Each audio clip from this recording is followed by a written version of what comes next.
नमस्कार, CBS मराठीमध्ये आपलं स्वागत आहे. आजच्या या कार्यक्रमाच्या नियोजनाविषयी थोडक्यात माहिती आपण सांगावी ही विनंती. नमस्ते.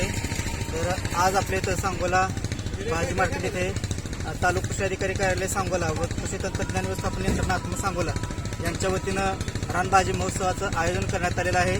तर या कार्यक्रमासाठी माननीय आमदार ॲडव्होकेट शहाजीबापू पाटील यांनी या ठिकाणी उपस्थित राहून आपल्या कार्यक्रमाचे उद्घाटन केलेलं आहे व सदर कार्यक्रमास तालुक्यातील शेतकरी बऱ्यापैकी संख्येने उपस्थित होते. त्याचबरोबर शेतकऱ्यांनी आपापल्या रानातल्या ज्या काही भाज्या आहेत, रानभाज्या, या इथं आणून याचं स्टॉल लावलेलं आहे. जवळपास 27 ते 28 प्रकारच्या भाज्या आपल्या इथं सध्या स्टॉलवरती पाहण्यासाठी शेतकऱ्यांना मिळत आहेत व लोकांचा प्रतिसाद पाहून शेतकरी या भाज्यांविषयी उत्सुक आहेत की जेणेकरून ह्या भाज्यांचं काय जीवनामध्ये महत्त्व आहे आणि कशा पद्धतीने या भाज्या घेतल्या पाहिजे. तर हे ज्या आहेत भाज्या, ह्याचा भरवण्याचा उद्देश हा आहे की ज्या काही रानभाज्या आपल्या इथं पिकतात त्या शेतकऱ्यांना माहीत आहेत, परंतु त्याचा वापर ते करत नाहीत किंवा आपल्या ज्या भाज्या रेग्युलर आहेत त्याच्यापेक्षा ह्या भाज्यांचं जे महत्त्व आहे, याचं आरोग्यवर्धक जे महत्त्व आहे किंवा याच्यापासून जे काही आपल्या आता कोरोना काळामध्ये आपण पाहिलं की रोगप्रतिकारक शक्ती वाढवण्यासाठी जे काही भाज्यांची गरज आहे, तर ह्या ज्या रानभाज्या आहेत की ज्याच्यामध्ये औषध फवारणी न करता विषमुक्त भाजीपाला आपण जर खाल्ला तर नक्कीच आपली रोगप्रतिकारक शक्ती वाढण्यास मदत होणार आहे.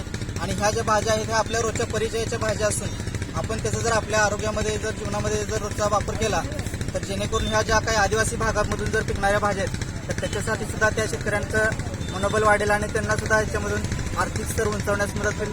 कारण की ह्या ज्या भाज्या आहेत ह्या बऱ्यापैकी पावसाळ्याच्या सुरुवातीला येणाऱ्या भाज्या आहेत आणि या भाज्यांचं महत्त्व अनन्यसाधारण असल्यामुळं त्याचा आपल्या आहारामध्ये जर वापर केला तर काय होणार आहे की जर काही डोंगराळ भागातील शेतकरी वगैरे असतील तर त्या ठिकाणी ह्या भाज्या भरपूर प्रमाणामध्ये पिकतात आणि विपुल प्रमाणामध्ये त्या पावसाळ्यामध्ये उपलब्धही होतात.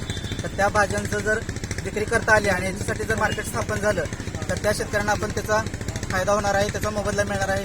आणि ह्या असतानाच विषमुक्त आणि ह्या पावसावरती येणाऱ्या भाज्या असल्यामुळं आपल्या सर्वांच्या आरोग्यासाठी हा म्हणजे उपयुक्त भाज्या आहेत. त्यामुळं सर्व जे कोणी असतील शेतकरी वगैरे आणि जे कोणी ग्राहक असतील की शहरामध्ये वगैरे आपण बघतो की बाबा शेतकऱ्यांना लोकांना माहीत नाहीत भाज्या, आपण बघतो फिरतो, परंतु शहरी भागामध्ये जास्त करून लोकांना त्या माहिती नाहीत. त्यामुळं या आपल्या महोत्सवाच्या रानभाजी महोत्सवाच्या उद्देशानं आपल्याला त्या भाज्यांचं प्रदर्शन भरवून त्या लोकांना माहिती व्हाव्यात जेणेकरून त्यांच्या आहारामध्ये या भाज्यांचं महत्त्व वाढावं आणि त्याच्यापासून जे कोणी जे शेतकरी भाजी पिकवतात त्यांनाही त्याचा आर्थिक मोबदला व्हावा हा या कार्यक्रमाचा उद्देश आहे.